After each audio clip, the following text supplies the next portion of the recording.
Qurban haytam gelatir. Xudo xolasa qurbonlik etish niyatimiz bor. Onun uchun hozir bir kichkina qo'yni olishim kerak, uyda boqishim kerak. Uyda boqib, ullaytirishim kerak. Shunda sal arzonroq tushadi. Keyin qassob gaplashib qo'yishim kerak. Bo'lmasa bugün qassoblarning ishidan ko'p qoladi, vaqt yetmay qoladi.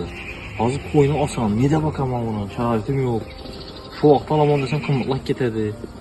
Necha taman ekan endi? Hammaga assalomu alaykum yaqin do'stlar. Qurbonlik etish niyatingiz bormi?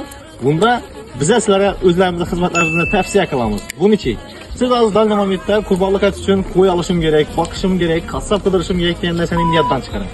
Endi bizada eksklyuziv xizmatlarimiz. Qurbonlik etish vaqti sizga necha qo'y kerak bo'lgan bo'lsa yoki necha kiloda qo'chqa kerak bo'lgan bo'lsa, bizlarga aloqaga chiqasiz. Biz o'zlarimiz sizga olib borib, dostavkasi, so'yishi, bo'laklab berishi hammasi besplatli bo'ladi shu qo'yning qo'lining ichida. Eng zo'ri sizlar aytaymi?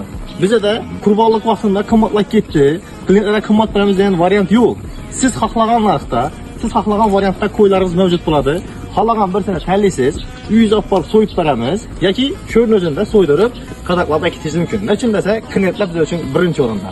Agarda qurbonlik etish niyatingiz bo'lgan bo'lsa, bizning profillarga aloqa chiqing, qassoblik xizmati sizlar bilan birga. Hammaga xayr.